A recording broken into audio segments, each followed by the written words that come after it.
Kami dari kelompok 8 ingin mempresentasikan hasil makalah kami yang berjudul Investasi pada Suku atau Obligasi Syariah. Yang saya hormati Bapak Dr. Hendra SEIMA dan teman-teman sekalian. Perkenalkan, nama saya Ayu Handayani dan teman saya Citra Lestari dan Siti Maira Putri. Saya sebagai moderator dan presentator pertama dan teman saya sebagai presentator pertama, kedua dan ketiga. Saya persilakan kepada Kak Citra. Pengertian suku. Suku merupakan instrumen keuangan syariah yang berbentuk sertifikat atau surat berharga yang menunjukkan kepemilikan atas suatu aset atau proyek tertentu. Istilah suku berasal dari bahasa Arab yang berarti dokumen atau sertifikat yang menunjukkan hak kepemilikan. Dalam perkembangan ekonomi modern, suku sering disamakan dengan obligasi syariah. Namun, suku memiliki perbedaan dasar dengan obligasi konvensional. Jika obligasi konvensional berbasis utang dan bunga, maka suku didasarkan pada kepemilikan aset yang nyata dan menggunakan akad-akad yang sesuai dengan prinsip syariah. Fatwa DSN tentang suku. Dasar hukum mengenai suku di Indonesia dijelaskan dalam fatwa yang dikeluarkan oleh Dewan Syariah Nasional Majelis Ulama Indonesia atau DSN MUI. Fatwa tersebut menjadi pedoman dalam penerapan obligasi syariah agar sesuai dengan prinsip-prinsip syariah. C. Prinsip syariah dalam hukum. Hukum dijalankan berdasarkan prinsip-prinsip syariah yang bertujuan untuk menjaga keadilan dan transparansi dalam transaksi. Prinsip utama yang harus dipenuhi adalah larangan riba sehingga tidak ada sistem bunga dalam hukum. Hukum juga harus didasari pada aset nyata yang menjadi dasar penentuannya. Hal ini bertujuan agar kegiatan investasi benar-benar terhubung dengan sektor real dan memberikan manfaat nyata bagi perekonomian. D. Karakteristik hukum. Hukum memiliki beberapa karakteristik yang membedakannya dari instrumen keuangan lainnya. Salah satu karakteristik utama adalah adanya underlying aset atau aset dasar yang menjadi objek investasi. Hal ini membuat suku lebih aman karena didukung oleh aset yang nyata. Suku juga memiliki jangka waktu tertentu dan dapat diperdagangkan di pasar modal syariah sehingga memberikan fleksibilitas bagi investor. E. Jenis-jenis suku. Dalam praktiknya, suku memiliki berbagai jenis tergantung pada akad yang digunakan. Salah satu jenis yang paling didukung adalah suku ijarah, di mana investor memperoleh keuntungan dari hasil sewa suatu aset. Jenis lainnya adalah suku murabahah yang berbasis jual beli dengan margin keuntungan, serta suku istisna yang digunakan untuk pembiayaan proyek pembangunan. Masing-masing jenis suku memiliki mekanisme yang berbeda, tetapi semuanya tetap berlandaskan pada prinsip syariah. F. Perbedaan suku dan obligasi konvensional.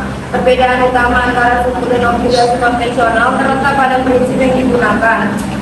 Suku didasarkan pada prinsip syariah dan tidak menggunakan bunga, sedangkan obligasi konvensional menggunakan sistem bunga sebagai imbal hasil. Selain itu, suku berbasis pada kepemilikan aset, sedangkan obligasi konvensional hanya merupakan hubungan utang piutang. Dari segi hukum, suku dianggap halal karena sesuai dengan syariah, sedangkan obligasi konvensional tidak sesuai karena mengandung unsur riba.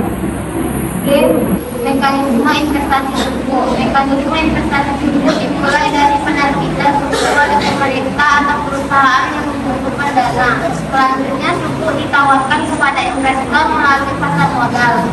Dana yang diperoleh dari investor kemudian digunakan untuk membiayai proyek atau kegiatan usaha tertentu.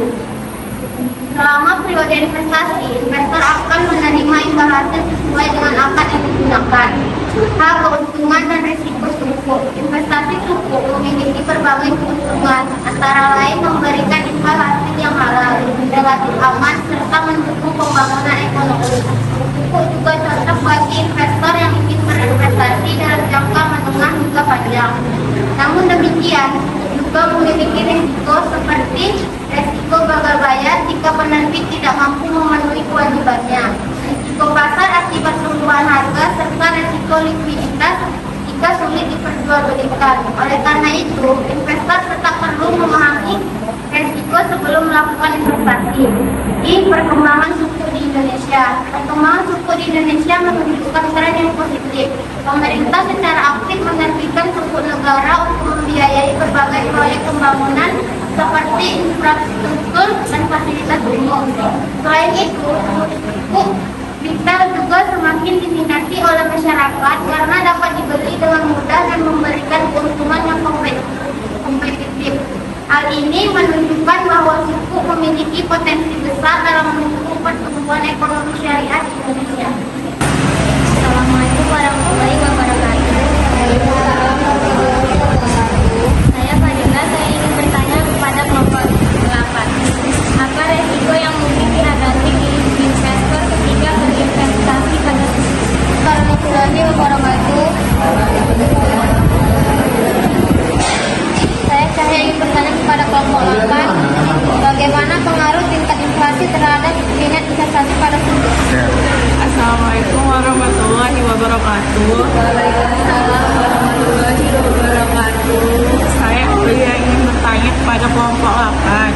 Jika terjadi konflik antara keuntungan investor dan prinsip syariah, mana yang harus lebih diutamakan dalam pengelolaan suku? Assalamualaikum warahmatullahi wabarakatuh.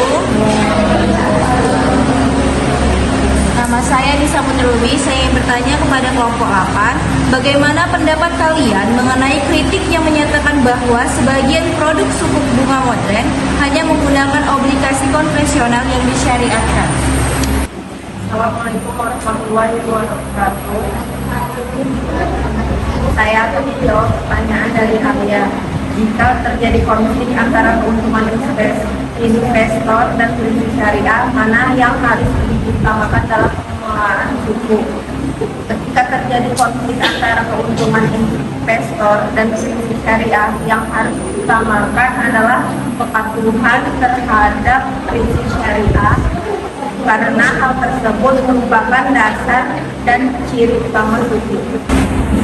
Assalamualaikum warahmatullahi wabarakatuh. Saya Cipul Merah Putih ingin menjawab pertanyaan dan Cahaya. Bagaimana pengaruh tingkat inflasi terhadap minat investasi pada suku?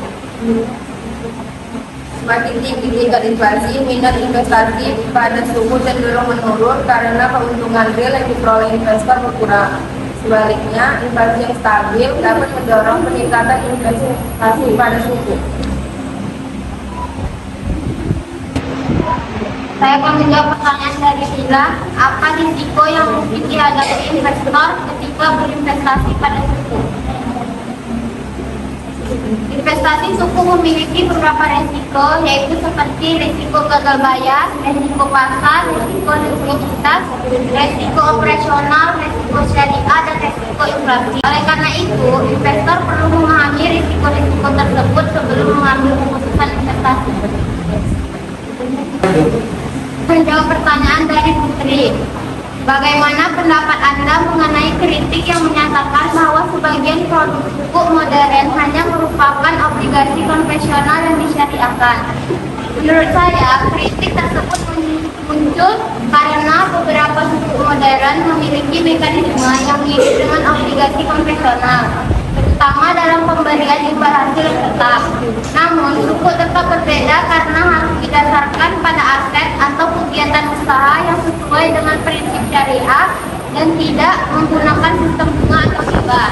Oleh karena itu, keabsahan suku bergantung pada kepatuhannya terhadap prinsip-prinsip syariah, bukan hanya pada bentuk atau hasil akhirnya.